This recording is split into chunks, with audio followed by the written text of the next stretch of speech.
Here. Yes. Here. Okay, good. Are there any amendments to the agenda? Yes, there are, Chair Craven. The first thing is that your board may want to consider item number 4 before it actually does the consent agenda. It's the director appointments. And then item... You'd like us to be official before we take action? Yes, just unfortunately, the way we structure the agenda, it didn't lend itself to a consent item. So the other thing to note is that item 7, we were going to pull it because board council thought that we were violating the Brown Act, but instead we've inserted a new item. You should have it in front of you now, and those are the only changes to the agenda. Okay. This is the time for public comments on items that are not on the agenda. Is there any member of the public? Come on down.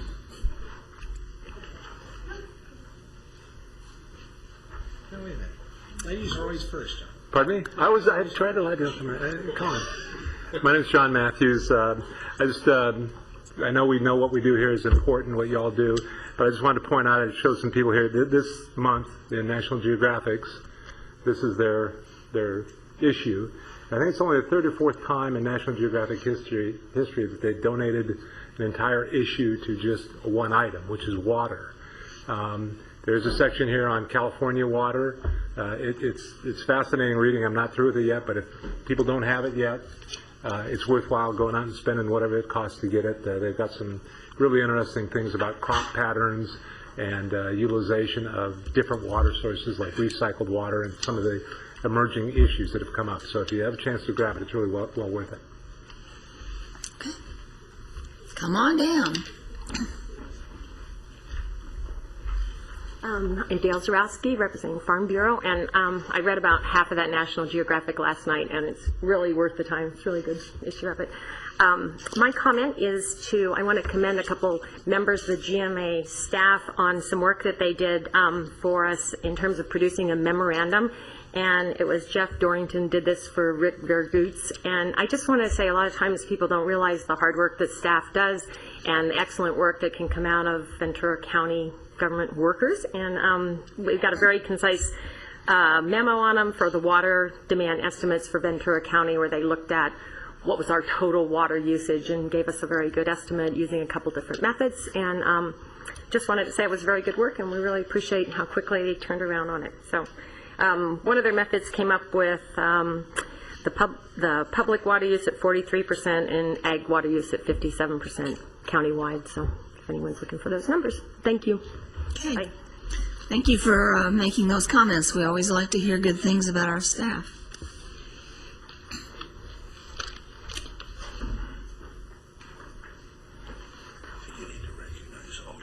Chair, Bert Perello, resident of Oxnard. I would like to bring to your attention a letter dated March 2nd, 2010 from Fox Cutter Groundwater Management Agency to the City of Oxnard. It has to do with the allocation of water for the South Shore Specific Plan and the South Ormond Beach Specific Plan projects. My questions are 3. The date of this letter was the night of the City Council meeting. How did the letter be generated on that such short notice?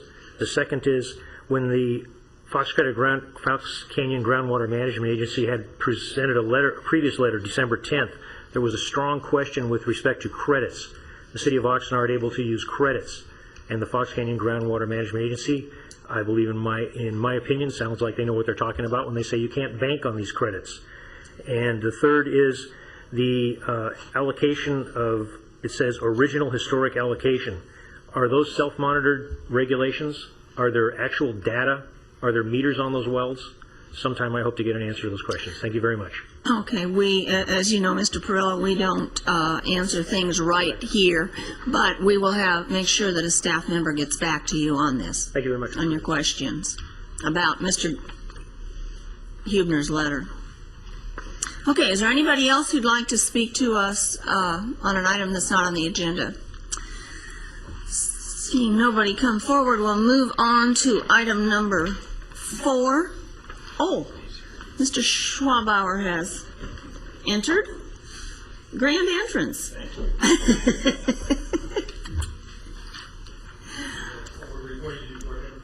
Yes.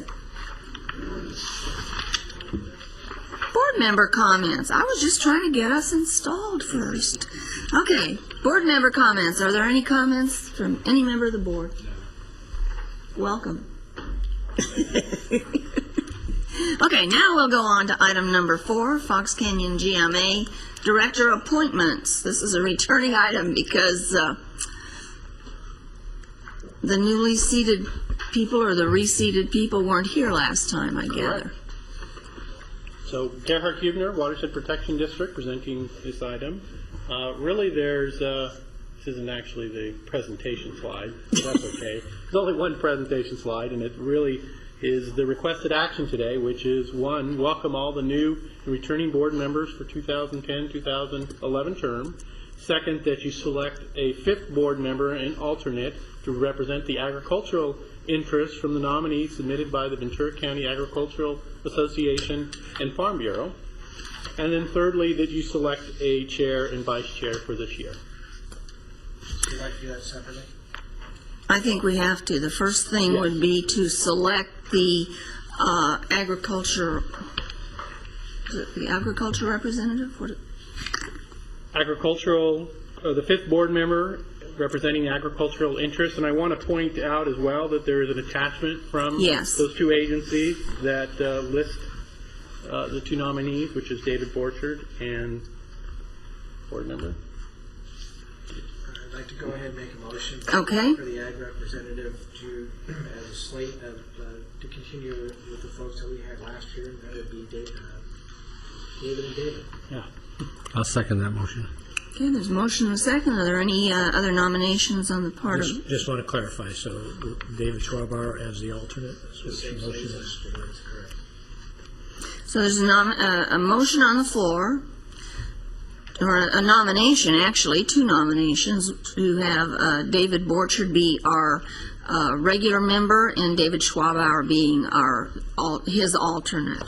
Are there any other nominations? I guess there can't be, because these are the ones that were submitted. Is there a motion to close nominations? So moved. There's a motion and a second. All in favor? Aye. Aye. Okay. Let's just vote on the original motion to make it clear. I don't think we need a roll call. All in favor of the slate as nominated? Aye. Okay. Any opposition? Motion carries unanimously. Welcome. Okay. The second part of this is to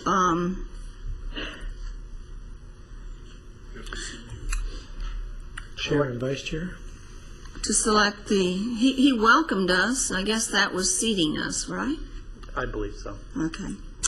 The third part of it is nominations for a chair and vice chair for the coming year. So we'll open it up for nominations for chair. Madam Chair? I'd like to nominate, or I'd like to keep things the same, our past chair and our past vice chair. Okay, I'll second that, which would be Chairman Walhart and Vice Chair. Vice chair can go to anybody. We're asking if you're willing to serve again. I'm willing to serve again. Now that I'm here, I'm willing to serve again. But are there other nominations? Okay.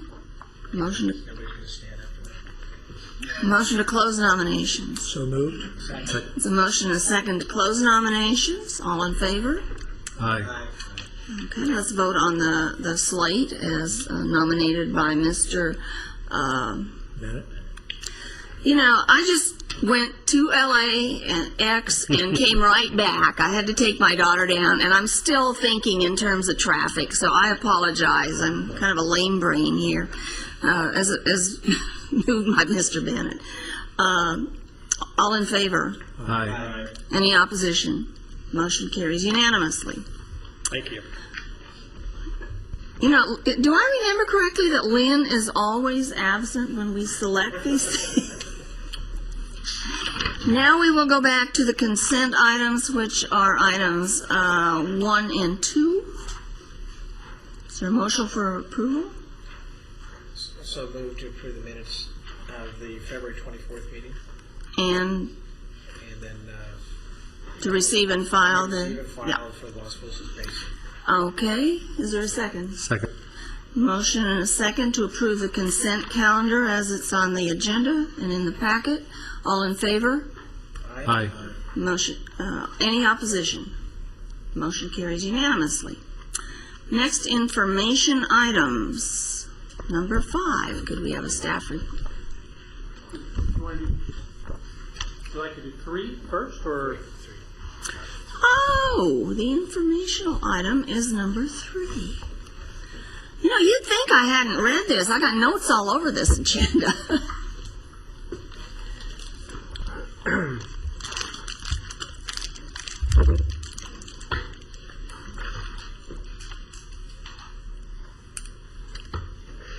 Good afternoon, Chair Craven and directors. For the record, my name is Rick Virgutz. I'll be presenting item number 3 today, the calendar year 2008 annual report. As you know, the GMA is required to produce an annual report, and the report that we've handed out to you today describes the agency's technical and administrative and groundwater management activities for the year. I'm going to talk about some of the highlights. Just take a few minutes to do that. First one, groundwater extractions. Self-reported groundwater extraction is 139,055 acre-feet for the year 2008, and that is 114% of the average extractions since the agency's had its allocation system in place. This chart here shows the current extractions with this black line up here. That's 2008, and the one to the left is 2007. So extractions have increased from 2006. I got it. And I put this graph up today. Every once in a while we hear questions, isn't there a 60-40 split between the agricultural allocations and the municipal and domestic allocations? There isn't an official split, but this is, generally they do track at 60-40%. You'll see in 2007 that the extractions for municipal and industrial were a little bit lower relative to the agriculture, and then this year in 2008 there's been a change. So they do track roughly 60-40. This chart just simply shows extractions relative to basin. You'll see that most of the basins here with the green in the pie represents the agricultural extractions, and the forebay contains more of the municipal and industrial extractions. And that chart's been updated and is in the annual report. What's the orange? What's the orange? The rust colored. Domestic. Okay. Oh, I'm Those sorry. represent, the other colors represent different basins. Excuse me. Right. Regarding credits, there were 75,428 credits earned in 2008, and the total credits on the books at the end of 2008 were 660,712, and this graph shows those credits. On the bottom are the credits earned per year, and then of course this is the accumulation of credits over time. Looks like a Ponzi scheme.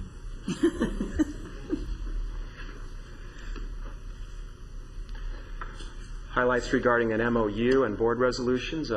As you know, you may recall, we adopted an MOU with United Water Conservation District for a joint technical staff position. That's Mr. Bondi's position. In 2008, we also adopted 9 board resolutions.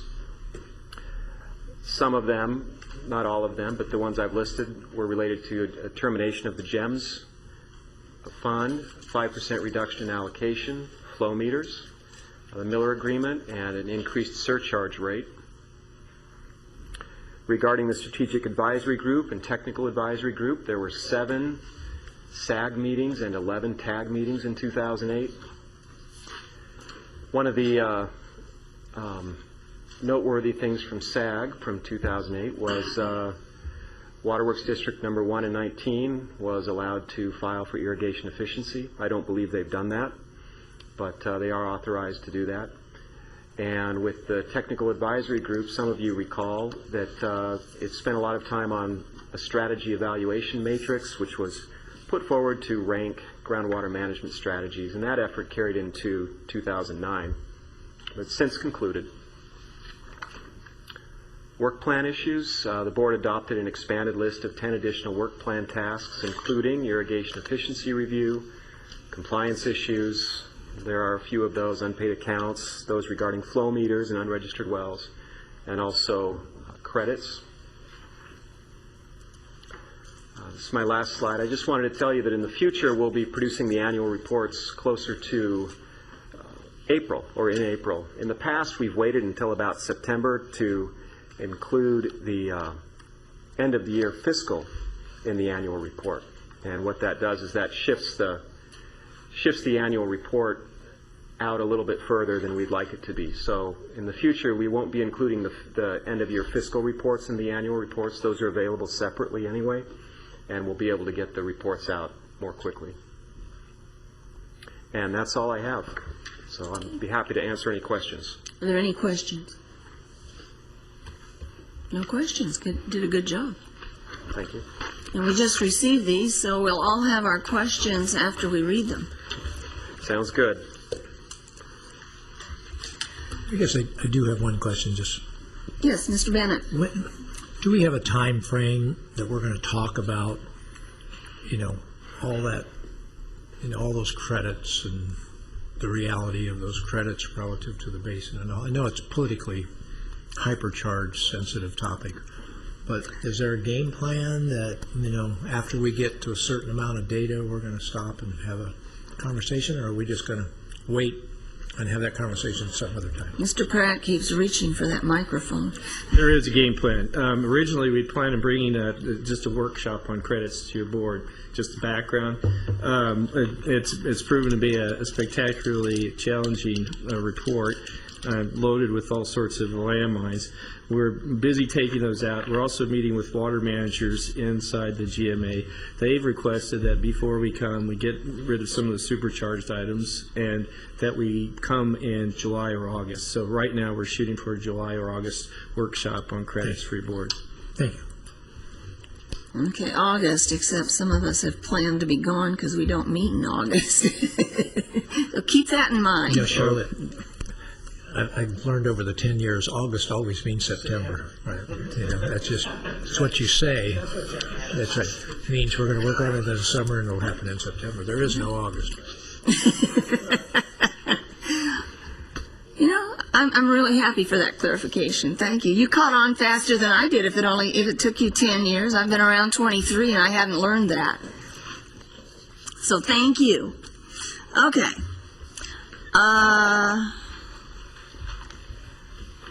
Now, I'm going to go down to number 5. Number 5 is the Ventura LAFCO Special District Alternate and Regular Member Call for Nominations.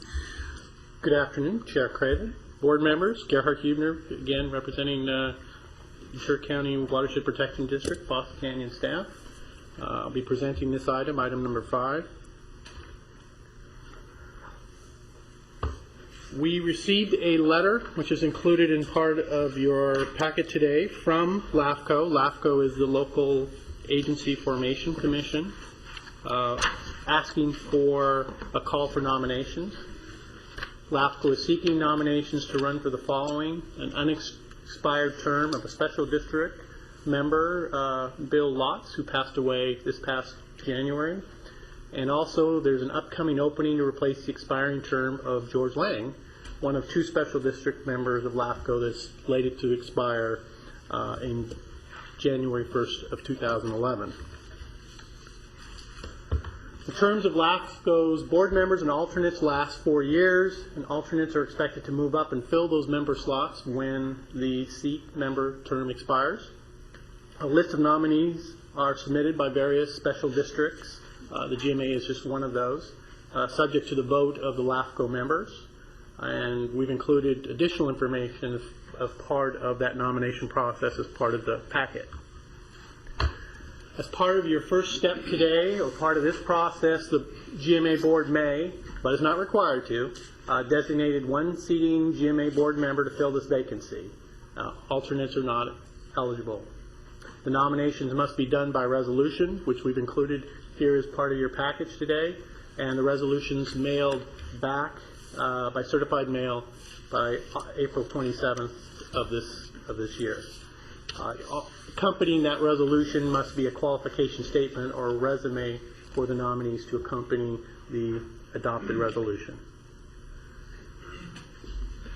Your recommendations today are to seek or choose a nominee of any GMA board member that is interested in running for the unexpired 2009 to 2013 LAFCO board seat, and or choose another nomination to submit to LAFCO as an alternate for the upcoming 2011-2015. The board may also choose or decide to decline to nominate. And thus, through this nomination process, you would adopt Resolution 2010-2 to formally submit those names. I want to mention that we did verbally receive a nomination request, that of Bruce Dandy, and Jeff, I didn't have the alternate's name. Thank you.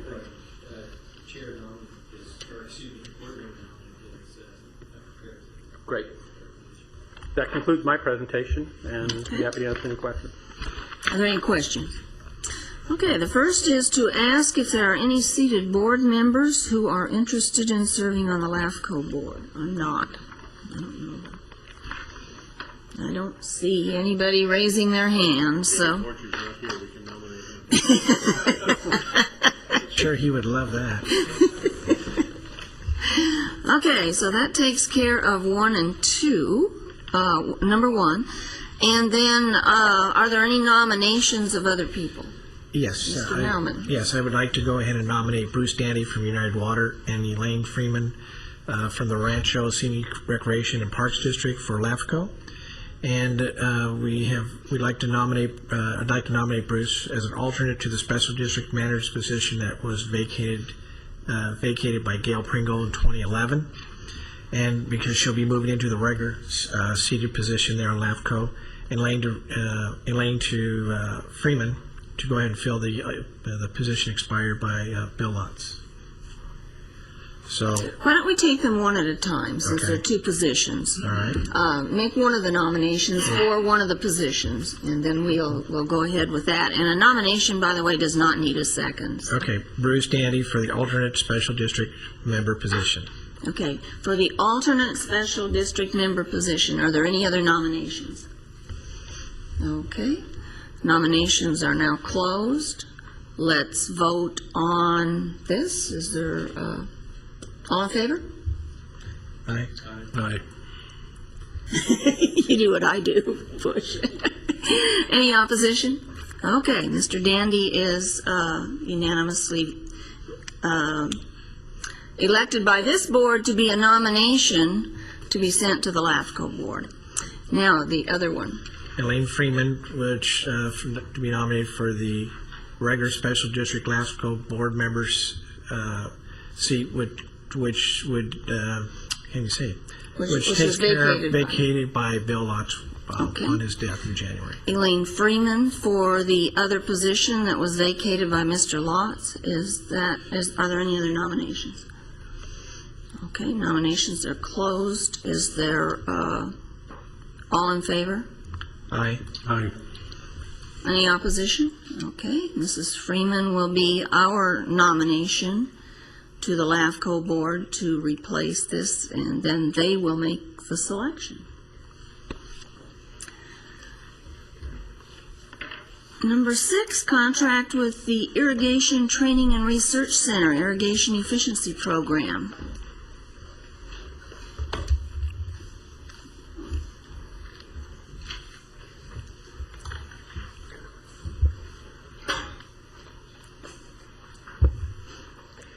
Good afternoon, Chair Craven. For the record, my name is Rick Viergoots. I'll be presenting item number 6 today. Contract with the Irrigation and Training Research Center. In September 2009 at our board meeting, we discussed the irrigation efficiency program. We talked about that it was in place. If I might interrupt, I think your board needs to adopt the resolution as well in item number 5. You're right. Let's go back to item number 5. I apologize, Mr. Bergutz.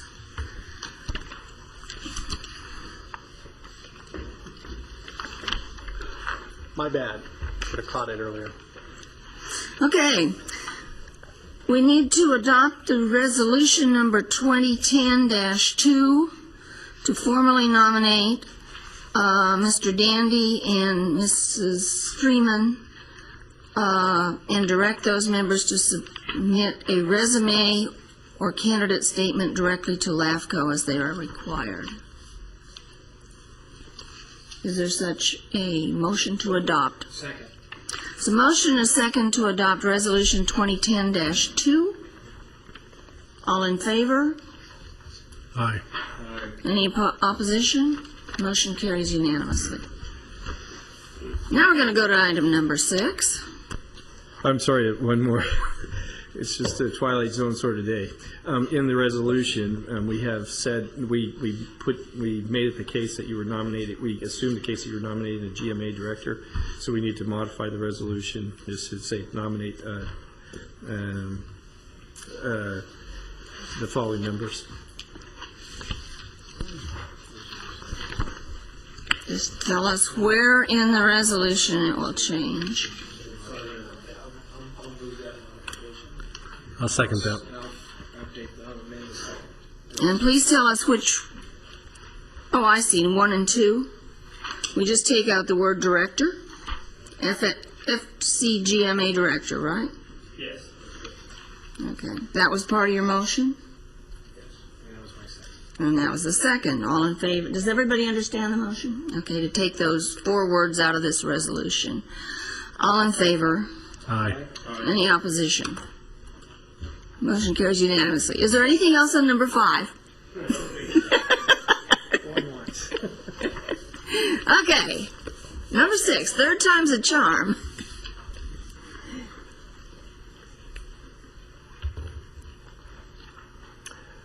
Okay, here we go again. So during our September board meeting, we presented an item, it was called the Irrigation Efficiency Workshop, but we discussed with your board the existing irrigation efficiency program. We talked about the program development and the calculations in it. That in 1992, the allowed water term, which is key to the program, was set up to err on providing extra allowed water. There was an abundance of caution at that time to make sure that we put it together as well as we could without making any major errors. And that was a decision made then. The approach then was to reevaluate it at a later date. We also talked about some of the paperwork, some of the administrative issues with the program. We talked a little bit about some of the problems that come with the reporting, having to do with reporting the total applied water and reporting the total irrigated acreage. And since that time, we've reduced the error rate. This year was the first year we used a new form, which is clearer, and the feedback we've been getting from people is real positive. So the error rate is decreasing on that side, and we think when the new software comes on board, the error rate will be further reduced. So those are things that we can do in-house. But the actual weather station calculations that are made, we don't have the expertise in-house to deal with. So we've looked for solutions, and we consulted with experts regarding the irrigation efficiency program and the calculations. We talked with a number of academic experts, including Dr. Faber initially, and then later Dr. Stiles and Dr. Faber and Schwankel. And Dr. Stiles is here today, and so he'll be available for questions. The academic experts reported that the GMA isn't calculating actual irrigation efficiency, but a percent efficiency relative to the allowed water, and that in some cases the allowed water term is generous. Now, in September, your board directed us to continue to work with the academic experts to finalize a scope of work and get a proposal to have these people look at it and tell us how we can improve the program. And we were also directed to have SAG take a look at the proposal and scope of work, and we did that. We had an earlier scope of work in September, very rough scope of work. We talked to your board about that. After that discussion, we built in more detail regarding deliverables in the scope of work and increased the number of grower interviews. And that scope of work was finalized in January 2010, and we received a proposal from Dr. Stiles at that point. It did include a higher cost, $125,677 versus the earlier cost of about $85,000. We discussed this with SAG on January 28th.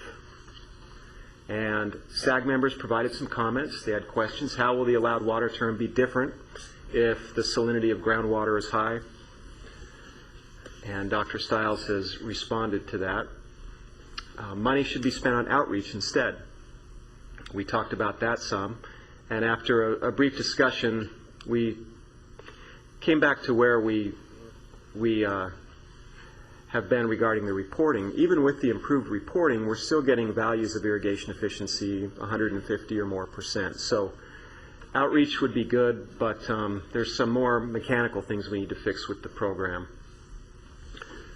Another comment was okay to fund it, but it won't fix the fundamental problem of supply versus demand.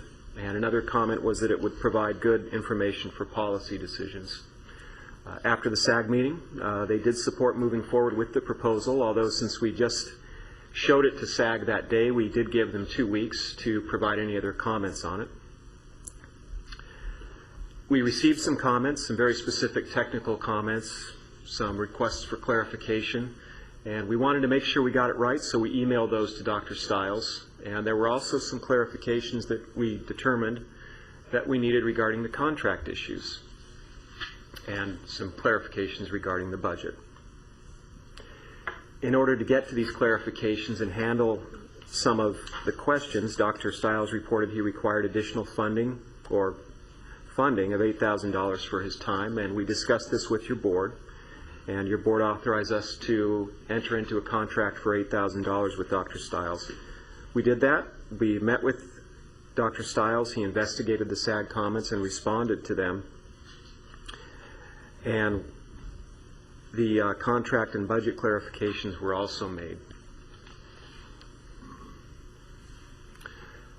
A little more detail regarding the technical issues. Dr. Stiles' response to the technical questions is in your board report. He is not recommending a change in the original scope, although we did look at the questions from the SAG to determine if maybe we did need to change the scope in the proposal. But at this point, that's not a recommendation. There was some additional work that could be done for an additional fee, and that had to do with covering irrigation trends, changes in water quality, changes in cropping patterns, timing water demand, and identification of improvement options for efficient water use. But ultimately, we don't feel those are necessary to improve the existing irrigation efficiency program. Regarding the contract and budget questions, those clarifications were made. It resulted in a more complete package. The cost changed slightly. It reduced by $350, which is small compared to the whole, but for the record, the new cost is $125,327. Regarding the proposed contract, it's a time and materials contract with a not-to-exceed cost of $125,327. Completion by November 1st, 2010. Invoices will be made monthly. It's the same contract document, the same contract document is proposed today. And some of you recall a discussion of that contract document at the last board meeting, and the limitation on liability provision was discussed then. Costs are as follows. Task 1 is $68,720, and that's a big part of the proposal. That's basically looking at the basics, reviewing the data from the weather stations, making sure that the right calculations are being made, looking at the quality control, determining the variability by year and by station, or excuse me, by location for the weather stations. And an important part of that is interviewing the growers. It's important to get direct information from the growers on exactly how they're doing it. And by the way, those grower interviews, they'll be done through the UC Cooperative Extension in Dr. Stiles' office. The GMA will not know who the farmers or who the growers are, however. Task 2 is a report. Analysis and annual plant required water values for crops within the GMA. And that'll be presented to your board by Dr. Stiles. And task 2, subtask 2, there would be the final report, strengths and weaknesses of the existing FCGMA irrigation efficiency program and specific suggestions for improvement. If your board chooses to move forward, we would need to move money from the year-end fund balance and create a new line item for this work. So we'd have to move the $125,000, $327 from the year-end fund balance, create a new line item in the work plan for that. And Dr. Stiles will produce 2 technical reports and present those to your board. The proposed work is important to maintain the credibility of the agency's irrigation efficiency program. The technical studies can be used to help the agency with policy decisions in the future. Dr. Stiles is present here today as the technical expert on this issue, and that's all I have. Can we answer any questions for you? Anybody have any questions on the presentation? Or questions for Dr. Mr. Bennett? Particularly since I wasn't here last week, is Dr. Stouts. Could Dr. Stouts come up, please?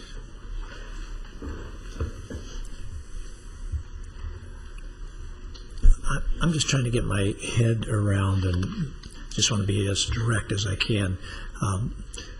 You'll do this evaluation. This is politically sensitive, like almost everything we do with water.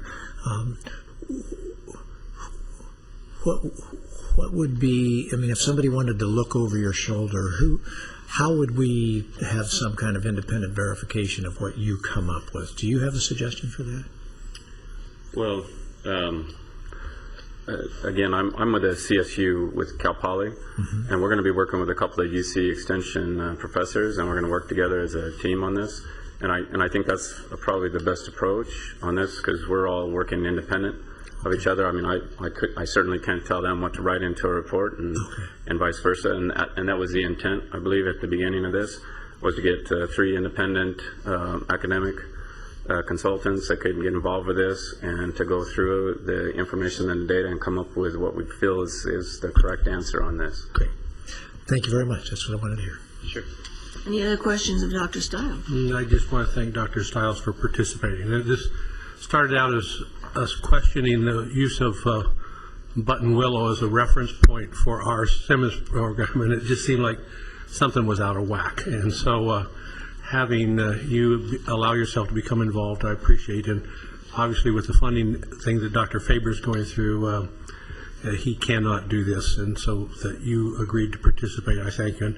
And Dr. Schwenkel, I think, has impressed me at lectures he's given, and I'm hoping that the 3 of you will produce a product that can help alleviate some of the consternation that seems to be felt through some of our communities on the validity of the data we provide. So some of us who lived in the farm community all our life kind of take some concern about the constant thought that maybe we're cheating a tiny bit on how much water we do. So I'm looking forward to your report answering whether or not we truly are cheaters, you know. Thank you. You're welcome. Any other questions? Okay, Mr. Schwabauer. Just a comment. I think, as some of the other folks here have said, this is a highly sensitive issue, and I think it's really important that we go into this with our eyes wide open and really be aware of what's involved here. And so I think that's very important, having the process that you've outlined with regards to multiple sets of eyes. So, very good. Okay, any other comments? I was Madam going to Chair. ask for comments. Is that your total comment? This is your baby. You have asked and pushed and gotten us off the stick on this, and I think I've said what I really need. I'm looking forward to having a document. My understanding, Dr. Stiles, that you and Dr. Faber and Dr. Schwenkel are committed to signing and endorsing the document so that we can use it as a reference point. I mean, your PhD stands behind it, and I think that's probably what we need the most. That's correct, and the idea would be is that we would take on the brunt of the report writing and the initial phases, but that UC would be involved with the data collection and the interviews with the growers. They have more, especially Dr. Faber has more knowledge of the local information on who to talk to and to be able to collect that information as we go through the review process. We have quite a bit of experience in looking at the evapotranspiration component and doing the quality control analysis of the weather stations and trying to pull that together. So I think it's going to make a pretty good team to address this. And we realize it's a tough one and it's pretty technical. And so I wanted to make sure I addressed those concerns and we had enough funding in this to address everything that's being asked for. And I will make a comment. Rick's been great to work with on this project, trying to get it set up. He's had to do quite a bit of jumping through hoops to get us set up and get us going on this thing, and I appreciate his efforts on it. Well, a defendable truth is like cream. If it rises to the top, we can always live with it, so I thank you. If I can just add that the time frame on this report, just for everybody's recollection, is to be completed this year? That is correct. Okay, so that's another good caveat to have on this process. We've been known here at the GMA to kind of move slowly no. and steadily too. But in this process, it'd be nice to get this done in a reasonable amount of time. And I'm glad to see that in this report. Okay. Madam Chair, just not a matter of policy but mechanics. If your board chooses to adopt the recommendation, I would suggest for budget purposes you specify that you are also directing the executive officer to increase expenditures by the stated amount and to fund that increase from the year-end fund balance. I think that would very clearly and cleanly encapsulate the implementation of the board's action should you choose to adopt it. Should that be as a second That would be the second motion. motion? Or Either that or you could modify recommendation 3. I think first we have to decide, and then we'll come back for wording, okay? On the other part of that. So we've heard the presentation. I'm going to ask first if there's anybody in the audience who would like to comment on this. Nobody? Come on, Rob. Okay, then I will turn it back to the board for a motion, and I definitely think we should take this in two parts. Okay, how would you like to break it down? Number 2, it would be the motion to enter into it. I think we have to decide whether to do that or not before. I'll make a motion to enter into contract with the Irrigation Training and Research Center to evaluate and make specific recommendations for improvement of the Fox Canyon groundwater management irrigation efficiency programs. A motion and a second. Is there any discussion? All in favor? Aye. Aye. Okay, and I'm voting aye. So is there any opposition? Motion carries unanimously. Now, Madam Chairman, I move that we move $125,327 from our year-end balance and transfer it to a line item to pay this. And I'll make that a second. okay, there's a motion and a second. I'm going to ask Gerard if he's happy with the way that was worded. If you're happy, I'm happy. Okay. Well, let's ask Jeff, too. I have to be happy? Okay, there's a motion and a second, and Gerard is happy with the way it's worded. Is there any discussion on this? All in favor? Aye. Any opposition? Motion carries unanimously.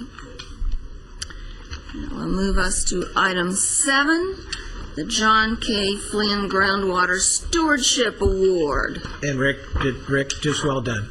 Glad, good, really, putting it all together was very well done. Thank you. Madam Chair, members of the board, Gerhard Hubner again. Item 7. My pleasure to introduce for you the John K. Flynn Groundwater Stewardship Award. As you know, this annual award was initiated in 2003 to recognize individuals or entities that contributed the most in protecting groundwater, enhancing water quality, and assisting the GMA in efforts to manage water resources. Guidelines were created with the first award. This year we did it a little differently in the fact that we did send out requests for nominations with our semi-annual statements. The winner will be announced at the next Association of Water Agencies, or AWA, Annual Water Symposium, which is scheduled for this April 15th. Today, we're giving you actually two options for your consideration as part of our recommendations. And as you know, we did have a replacement board letter for this item, so I want to remind everybody. So our specific options for you, for your consideration, is that you convene a special agency board meeting via conference call to consider the nominations and to select an award recipient for 2010, or select and convene a two-member agency board member ad hoc committee to consider the nominations and select an award recipient for 2010. That concludes my presentation. I'd be happy to answer any questions. Okay, I'd like to ask our legal counsel, first of all, if he has a preference, if both of these methods are okay. I have no preference. Either is fine. Either or, so it's up to the wishes of the board, but are there any questions?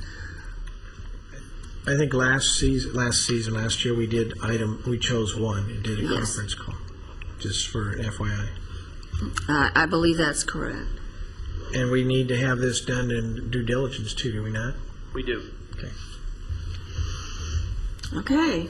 Madam Chairman, do we need to select a time and place for this call today if we do it, or well, we need to decide which way to do it, and then we'd select a time and place, or we'd select which two members of our board would be on the ad hoc committee. What are the druthers of the board? I'd be inclined to select two people to put on an ad hoc committee. I accept that one. I think we've all got plenty of committees that we come to, and they can coordinate a conference call between two of them a lot easier than between five of us. And I have a feeling we'll all be pretty happy with whoever gets selected. I would lean towards the second one, where we do an ad hoc committee, and then with the idea that they would make the choice and for the timing for this April 15th announcement. Okay. The other thing I might recommend in the future is have this so that we could, is it something we can do in closed session? No, we've been through that one. We have struggled with this, Mr. Bennett, for many years as to how to do it. I'd say the chair and the vice chair is... No, I don't think that's a good way to do it. I was thinking the member of the Board of Supervisors would be good. I was wondering if Tammy has a bottle of pencils of various lengths, and we'll draw for the short ones. Well, we can tear out pieces of paper or something. Let's make a choice here between the one or two through a motion.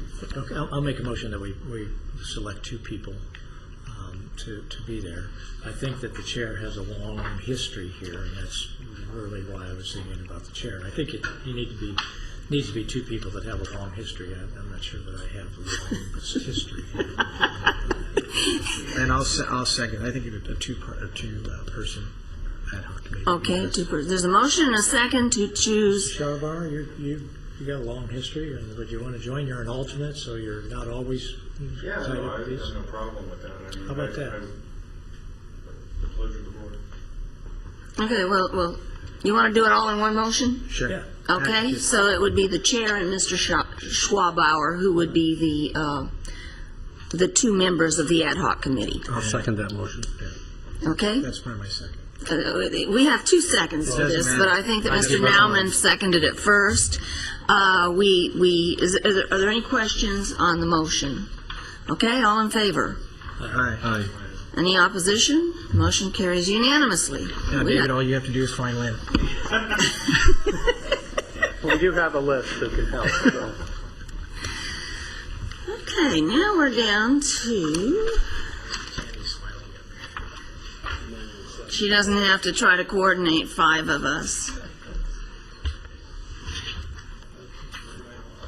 Moving right along to the executive, Nyland Acres settlement, number 8. Could we have a staff report, please? Yes. Madam Chair, members of the board, Gerhard Hubner again, be presenting item 8, which is a proposed resolution number 2010-3, detailing a settlement agreement concerning Nyland Acres Mutual Water Company surcharge offset.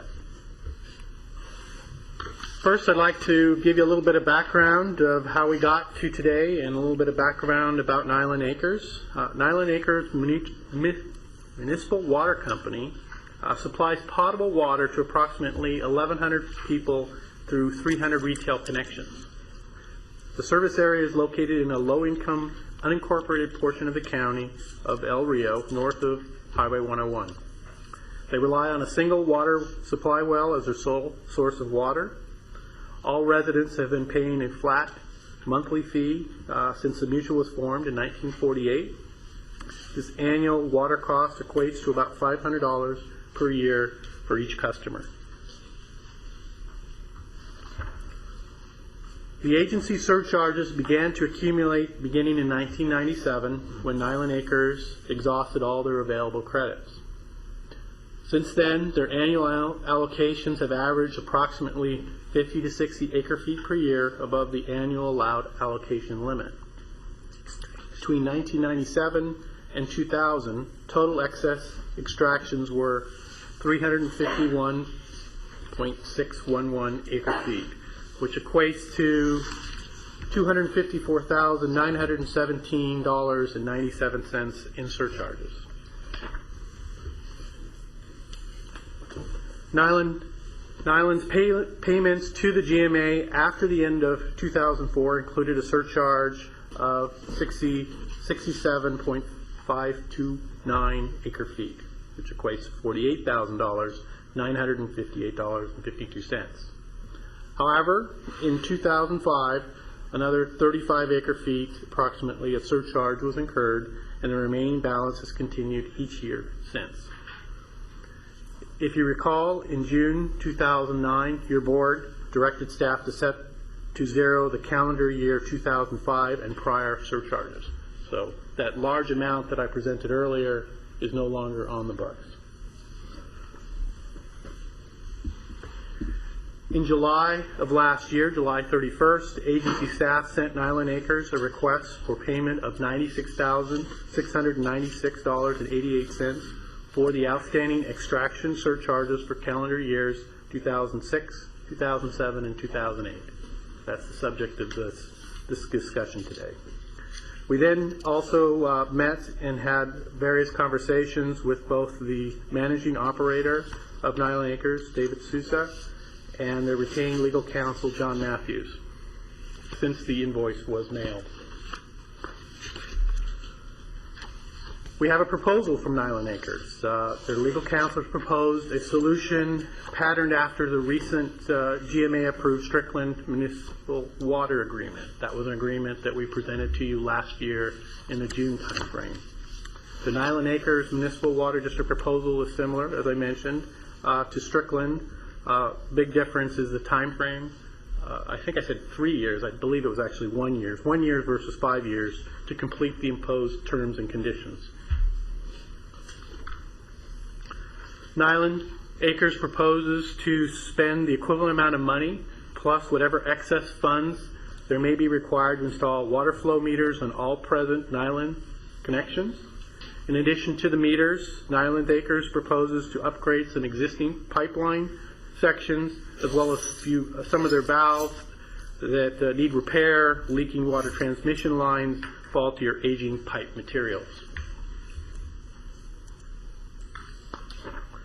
To accommodate a significant percentage of limited income residents within their service area, Nyland's has proposed a long-term retrofit plan spread out over considerable upgrade costs over several years. So again, what I described earlier, they're looking to do it over a longer period of time due to the cost, spread out the cost over time. The requested 5 years is to install approximately 280 flow meters. The first phase is scheduled to begin, or actually began in December of last year. However, they need to develop sufficient capital resources over time to complete the entire project. In conclusion, agency staff believe the proposed meter installs and pipeline replacements serve both the Nyland Acres community and the agency's long-term interest by providing water conservation and water savings, resulting in a net benefit to the underlying aquifers. As drafted, proposed resolution 2010-3 allows the full surcharge amount owed to the agency to be suspended and subsequently waived if equivalent amount is instead spent to improve Nyland Acres to improve their internal water system. The proposed resolution would only be waived if Nyland Acres Municipal Water Company completes the following conditions: submits proof of the payments for installation of all water meters and infrastructure improvements, submits twice yearly progress reports with their semi-annual groundwater extraction statements, and then submits a final completion report no later than May 31st, 2013, including the results from the water main leak detection system evaluation to show that the system has sufficiently repaired or upgraded to prevent unnecessary water losses. Thus, our recommendation today is that you adopt resolution number 2010-03, which is attached as item 8A to your board packet today. This will resolve the surcharges incurred by Nyland Acres for those 3 calendar years that I described previously. Happy to answer any questions. Are there any questions, Mr. Nellen? I was just going to make a comment. I truly want to thank you, staff, and John Matthews for working on this, because I think this is eventually getting us to what I call a win-win scenario, and get it behind us and move forward in the correct fashion we need to. Thank you. Mr. Bennett? Yeah, the one thing, this makes a lot of sense. We have to get this solved. But it's not clear to me that installing the meters necessarily means we're going to be giving incentives to the homeowners to conserve. So I would want to have some assurance that not only will there be meters on there, but that there is some consequence for people that use excess amounts of water. And the fact that that's not being presented here concerns me. Is that part of the requirement? I mean, what good are the meters if there isn't some incentive to decrease your use? They are still subject to surcharges above the historical. In fact, the 2009 surcharges are still outstanding, and there is, of course, the subsequent years that the community would have to pay. So there is that incentive, we believe, that to bring them ultimately.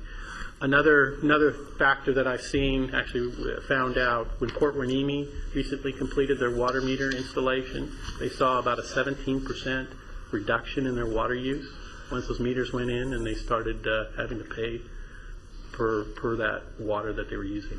Well, that's what I want to know. In Nyland Acres, will people pay more if they use more water? Or do they just have a meter on there, but they're not going to be charged more? We don't know the answer to that question, and one way of answering that question is not for at least 5 years, until they get all the meters in. Then the presumption is, and John Matthews may be able to talk to it, that they will set their rates so that there will be disincentives against overuse of the water. But your board, it should be clear to your board that we won't be in that position for at least 5 years. So they'll continue to accrue surcharges. We'll continue to have conversations with them, and hopefully they may accelerate. Just to make it clear, for the next 5 years, they're still going to be charging $500 a year on the property taxes. And the assumption is that after that, they'll be using the meters, not just have meters installed and keep on charging the $500. I think that's what Mr. Bennett, the first thing Mr. Bennett's getting at. The second thing he's getting at is there going to be a tiered structure for the water rates? And I'm not so sure that, I mean, we're waiving a significant penalty here so that they can put in the meters, and then we're still going to say, what are we going to do? For the next 5 years, they're going to go over, and we're going to waive that all also? That doesn't feel, I mean, number one, we need an incentive to get the meters in quickly. I'd rather lend them the money, get all the meters in a year, and let's get going. We've got the money, if that's what it takes. But why would we wait 5 years before we'd ever get the benefit of having the first meter put in? That's 5 more years. I mean, we're in a basin. We're all talking about this thing being an overdraft. We got crisis, and we're going to sit here and put ourselves on a 5-year. Mr. Matthews is... 5 years, maybe we'll start to actually get some benefit from this. Let's hear what Mr. Matthews has to say. John Matthews, representing Island Acres. Frankly, I think Supervisor Bennett has pointed out an inherent assumption we've made that may not be right. I think you might be right, that by putting meters in, we just assume that people will use less water because now they're going to be charged for usage. And you might be right, that may not be the case. And so maybe we need to go back and look and see if there is some way. Certainly the mutual could consider some type of a tiered rate so that we could average it, and if someone is going to push us into the overdraft or into the surcharge issue, they'd have to pay more. That makes a lot of sense to me. But whether or not you all wanted to lend the money to Island Acres would be something we could discuss also. I want to point out the flat rate is not on their tax rolls. It's a flat rate. It's just a flat rate. They use as much water, and that's what's happened. There's no incentive for these people right now to utilize less water. And some people have situations where they have, in essence, a turnout. They may have it connected to 3 or 4 homes on this situation. And so what we're hoping to do here is get these all metered so that when people start to pay for the usage of the water, but you might be right, there may be some reason to have some incentive right away. We're not waiting to put them in because they're already going in now. It was a situation, not to bore you with this, but it was a situation where we actually had a couple board members who said, well, let's just keep paying the penalty. Let's just keep using water and paying the penalty.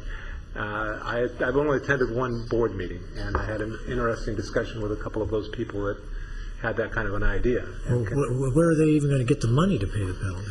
Well, that's the question. Where are they? I don't know. That's a good. They're not collecting enough money to pay the penalty, so then we're going to be in this. Right now, we have basically money that we could pay a portion of the penalty or install meters. Clearly, if the GMA said we want the penalties, we pay the penalties, but then we're in a situation where we don't have the money for the meters to do that. This was a situation that was a workout. It was suggested by staff and myself about doing what you did with Strickland Mutual, which allowed them to meter over a period of time, a shorter period of time because there are less connections. And inherently what did happen, their water usage did go down. But I think you've got a good point. There's nothing saying that necessarily will happen. You could have some hard-headed people who say, yeah, I'm going to continue to use as much water as I want. I'm just going to pay for it on the unit price. This is the days of yesteryear in Ventura County that anybody could just pay a flat rate and just pump all they want out of this aquifer. I think we have to rework this. In my own mind, I can't support this. I support the concept, but I need some more safeguards to speed this up. Okay. I don't want to penalize low-income people in Island Acres. They sort of historically ended up in this situation, but we've got to have incentives built in. They've got to come in faster. If we've talked about using money to find water. Gosh, I can't think of a better way to use money to find water. Let's find this wasted water here, or at least have people say, hey, if I really want it, I'm willing to pay enough to at least pay the penalties. But I concur totally. I would like to, with your permission, have Mr. Sousa, their manager, the practicality of how rapidly the meters might be able to be installed. Great. What's your time frame, David? Yeah, Chair Craven, Board. Dave Sousa. The reason I wanted the longer time frame is I gave a plot map of the district, and these lots are long and narrow, and what has happened through the years is they've been subdivided, and we've got one lateral going to as many as 4 parcels now. And it's going to be the customer's responsibility to bring lines out to the curb, not the water company. So that is where I'm asking, there's a small percentage, maybe 10% of the properties are needing customer involvement. It's not the water companies to go back into properties. It's been overlooked through the years. I just want to think out loud with you here, if I could. I mean, it seems like there's many things we could do. So let's say there's 10% where the customer has to bring it out. So we find some kind of time frame for those 10%. Yeah. But let's get the 90% on. Let's get them metered. Let's get them with an incentive. And even if that feels unfair, at least we got 90% of the people with an incentive to decrease their water use. And is there a way that we can recraft this so that we can give you the maximum incentive to get the 90% up to speed? Well, as John has said, I've got one board member who has just really been dragging his feet, and we finally swayed him to come around. And it probably will be a tiered rate schedule. And he is wanting to wait till get all the meters in to start billing, and it's going to be meters put in, and people are going to start paying immediately. And we're dealing with a couple of different manufacturers right now, looking for a software compatibility issue is what we've got. We want to get automatic read meters, and this is a software issue. But the meters are going to be installed. We've got already provision for half of the meters to be installed right now. And they're going to go online as soon as we get them. And we could have half of them in within 2 months. But it won't mean anything if you don't do anything with those. I think what he's asking is this: is there a way to get an assurance from your board up front before we adopt something like this that would be an agreement, a resolution or something from your board to show the intention of a tiered structure when you start billing the individual customers with the meters? Yeah, that's very doable. Is that what you're asking? Well, I more than an intention, I want to have something that's binding, that they're going to go to a tiered structure and that we don't have to wait 5 years for that to happen, and that if we have to be creative because there's 10% of them that they can't get done, but with the right incentives, my guess even is those 10% can get done. I mean, yeah, exactly. Just go look at, you get it done or you pay such and such. Again, we could lend money, we could help people, but it's everybody's responsibility to use their water responsibly. I don't think anybody in this county gets the right any longer to just say, here's what I pay, and Katie barred the door, particularly on the Fox Canyon aquifer. So I want more than just an assurance. Okay, let me just... Let John. John. I was just going to say, I appreciate Director Bennett's comments, and before I forget, I want to thank staff for where we're at now. I mean, the staff has gone above and beyond. I really appreciate Jeff and everybody helping us on this. But if we could have maybe another month to work with staff and give us an opportunity to have a board meeting. I will attend that board meeting, and it would be more than just like, well, we hope this happens. Maybe we come up and do a little, put pen to pad, and come up with some tiers that we would estimate what we can pump every year without going into surcharge, and say basically we'd have a tier 1 and a tier 2 basically, and those that want to pull more out are going to get charged more. Our hope is that by metering, we will never hit the surcharge again, but we might, and that's a problem. And you're right. I think that's something we have to address, and you have to have the assurance that you're actually doing something that makes sense here. And if you hit it, the charges need to be enough to pay the surcharge, exactly. So we're not stuck in the spot of... We're not always coming and saying, gee, we don't have any money, can you give us a break? I don't mind whether it's a month, I don't mind whether it's 2 months. I'd rather take 2 months than wait 5 years, because that's what, if we approve this, we're waiting 5 years. I got a question that I want to get in. I was under the impression that the state legislature had passed a bill a few years ago that said that everybody except the city of Sacramento had to have water meters. Did that only apply to municipalities and not to mutual water agencies? Or why are we the bad guys? Why isn't somebody enforcing this state law? No one says you're the bad guys. I'm not suggesting that at all. In fact, I'd say just the opposite. Well, we're going to be the bad guys when they're told they're going to have to pay more for more water. Yeah, somebody's going to be the bad guys. Director Craven, in today's world, it shouldn't come as a shock to anyone that they got to pay for water, that they have to pay on a per unit price. And as, again, Director Bennett says, the days of you just being able to turn it on and you get a bill for $20 and it doesn't matter how much you use, those days are long gone. And we have people here, again, that have lived this way for a long time, and we're turning the Titanic. But I think, you know, with Dave's work and with the work of your staff, you know, we've got these people finally got their attention. I think what Director Bennett is saying is, I want more than their attention. I want their assurances that we actually see some water savings here. Not just that the meters, we hope the meters work, that we actually have Right. some. Oh, I agree. aspect of that, so. It seems to me, Mr. Souza, could you step forward for a second and tell me, what's your average lot? Are your lots varying in sizes, or do you have sort of an average lot size? Well, they vary in sizes. They were originally 1/2 and 1 acre parcels. There's some that are 2. With a So house. why don't you take your allocation, divide it by the total number of square feet you have in the entire block, ration it out per lot. That'll be the individual property owner's allocation of the grand total, which is off your master meter, and then you stair step it or whatever. But the company as a whole will begin to pay a penalty the minute the master meter goes past your allocation. Yeah. And how you fight it out among yourselves, I don't really give a darn. Exactly. So, I mean, if we have bloody warfare in Island, it'll have to be, but it seems to me a self-resolving conflict once we get the meters in. So I would join you in moving the meters forward. Then they have a master meter on their pump, and how they subdivide that water is self-solving.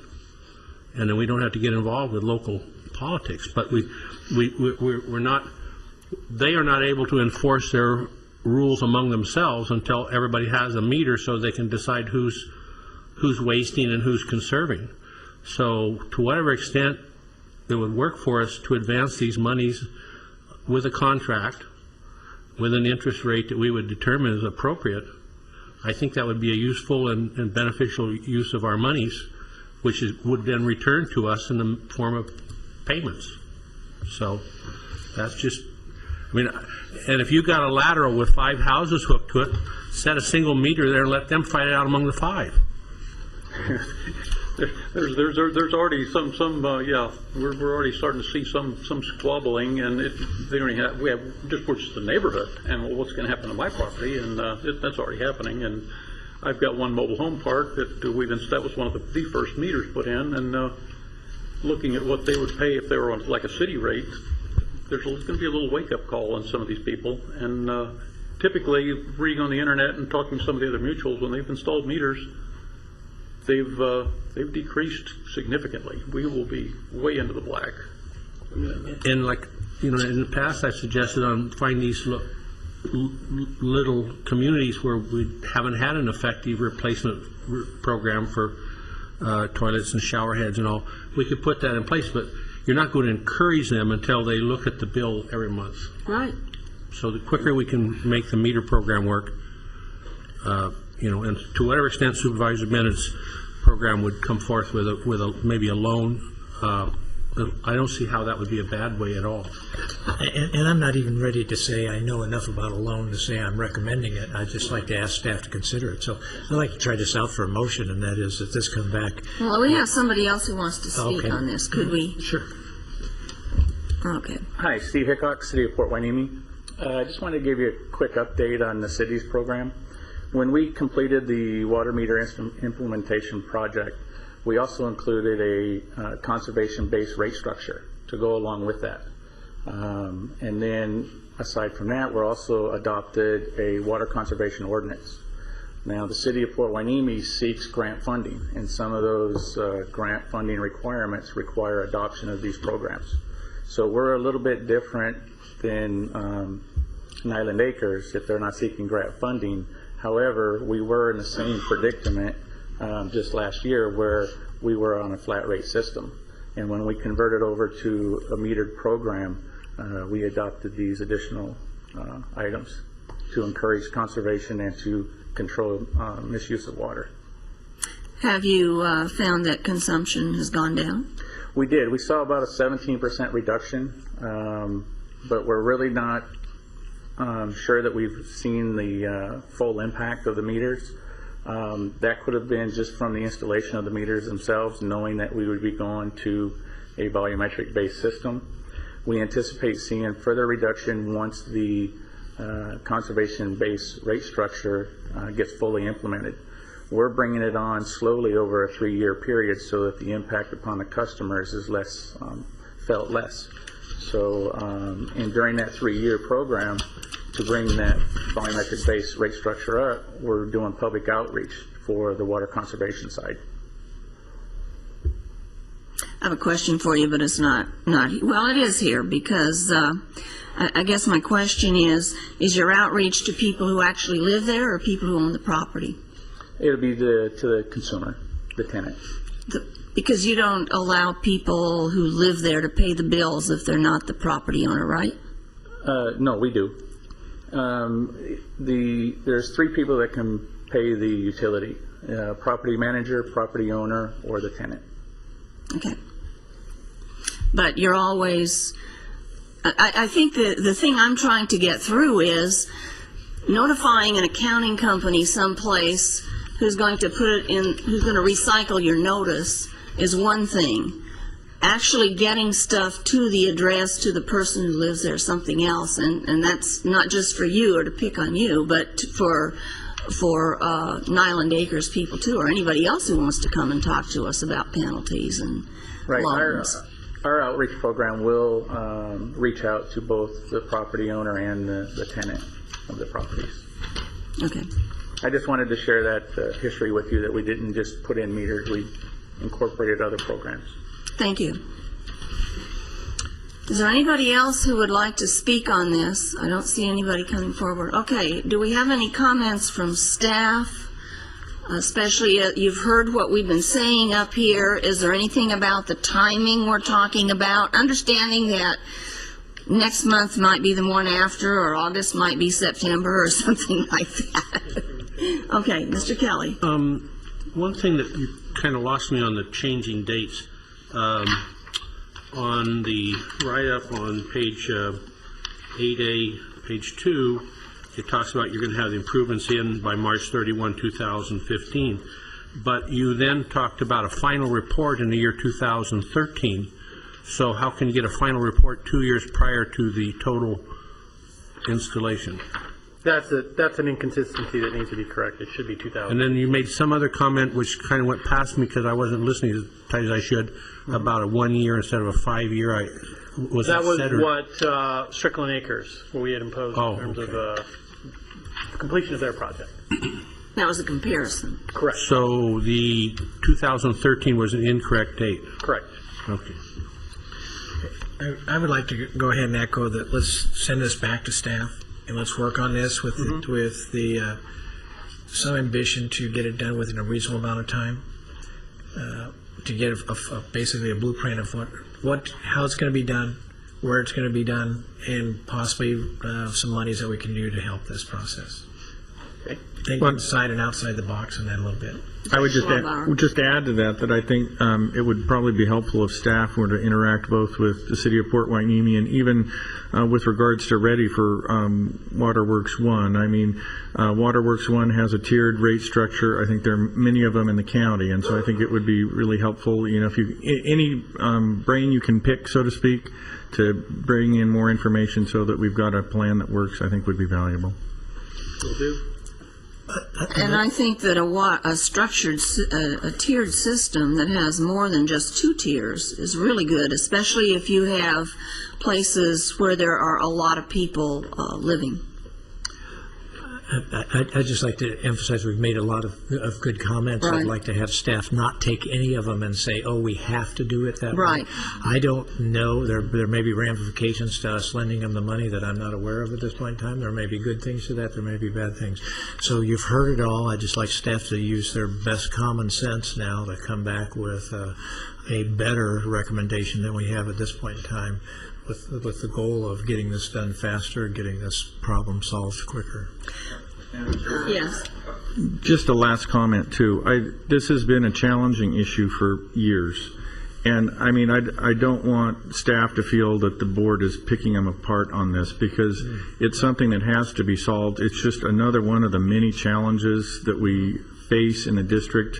When you look at an area that's evolved, so to speak, when you're talking about homeowners that maybe have had those places 40, 50 years, and the concept of water meters is very foreign, and as has been reiterated before, you're talking about a lower socioeconomic group, and that's a complete challenge to them on some of this stuff. So I think it really speaks to the challenges that all of us face in the state with regards to trying to get our house in order on water. Thank you. Okay, staff has pretty much heard what we have said. I'm afraid that if we have a motion that all of these little specific details will be thrown into the motion and staff maybe can't do them all. So can we just say that staff has heard what we have set up here and bring this back at the next appropriate meeting? Will do. Okay, so ordered.